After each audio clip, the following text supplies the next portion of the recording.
What's up, Jet Nation? At hashtag Frankie in the building. 2 fingers like a player. Ready for takeoff right now on this topic. So, earlier today, Jude Armand Jackson at Jude Truth tweeted me, talk about Sanchez psychophants. I don't know what that means, Sanchez psychophant. So I asked him, then it became clear. People who will defend Sanchez to the point of insanity, he responded to me. Please rip them a new one. Please, he goes. You don't gotta ask me twice, Jude. Like going to get a chicken cutlet wedge. You don't gotta ask me twice. I'm there. I'm coming. Alright. There are only 2 reasons, why Sanchez fans still exist today. Reason number 1. Sanchez fans were so obsessed with Mark Sanchez when he was doing well, they can't get over the fact that he sucks now. It's like any obsession with anything. When it's really good and great, you're all about it. And they were all about it. When it's bad, you don't want to talk about it. You just want to let things go. The biggest Sanchez fans in 2009 and 10 are the fans that are still around today. You weren't on the wall with Sanchez. You liked him, but you didn't. You were kind of average with him, and you're still and you're like that today. No, you weren't like sort of a Sanchez fan, and you're a fan today. No, if you were sort of on the fence with Sanchez in 2009 and 10, you're not on the fence at all with him now. You don't like him anymore. But if you were big on Sanchez, you were huge. He was on your Avatar Prime. He was on cover photos. You put him on your header on Jet websites and blogs.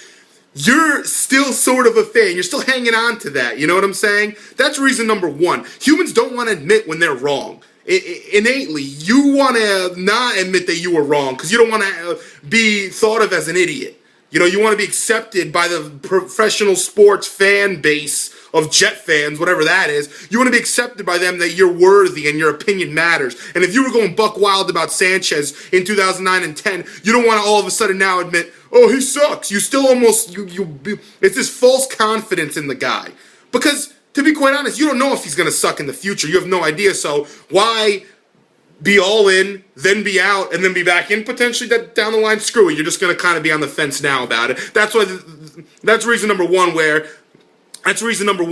you still, where you have a situation where there's still Sanchez fans today. Reason number 2 is the same reason. In 2009 and 10, it's played off the same reason. In 2009 and 10, they were such great years that you as a Jet fan were like, oh my God, this is so great. Oh my God, yeah. Who's the quarterback? Sanchez. Oh yeah. And that's your guy. That automatically, you attribute success in 2009 and 10 to Mark Sanchez because, like it said, always about the quarterback. He gets all the blame when you lose, but when you're winning, he gets all the praise. So you attributed success with Sanchez. But let's go into 2009 and 2010 a little further. 2009 and 2010, people want to always bring up playoffs. Mark Sanchez is a great playoff quarterback. Is he? Is he a great playoff quarterback? Let's look into it. Let's look into the numbers, right? 6 games, playoff games, 2009-3, 2010-3. Mark Sanchez, 4-2. Good, right? But he only averaged 192.5 passing yards a game. 192.5 passing yards a game. Not 300, not 285 a game like Flacco did this last playoff run. 192, not even 200 yards.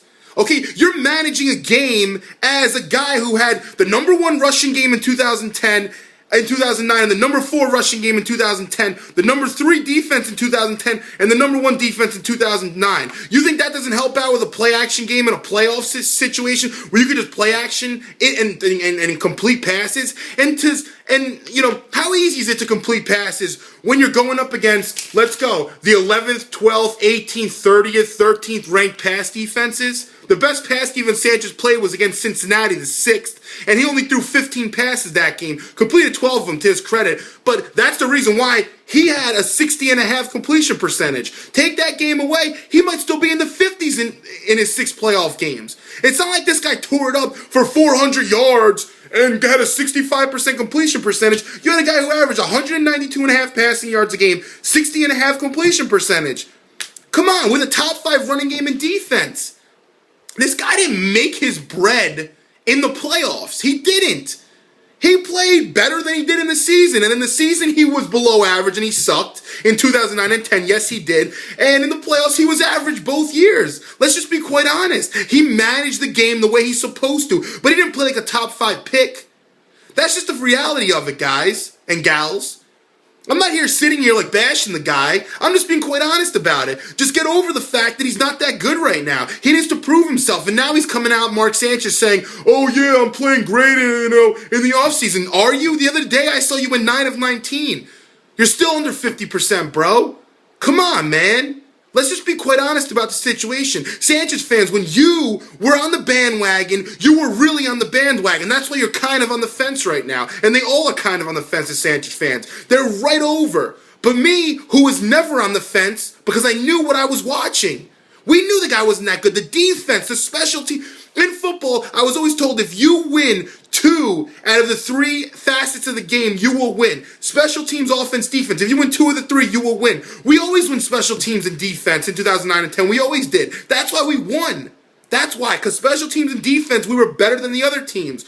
And if our offense was just average, just held water, we didn't turn the ball over, which I will give Sanchez credit to in the playoff runs in 2009 and 10. He didn't turn the ball over. 4 total turnovers in 6 games. That's really freaking good. Shout outs to you, Mark. That's what you need to do. If you want to even get my support as a fan to play quarterback. But you had the most turnovers in the NFL in the last 2 years. You're done with me. You're done. If you can't hold on to the football without going out there and slinging it like Drew Brees does, or having over 35 pass attempts, then you do not deserve to be a starting quarterback.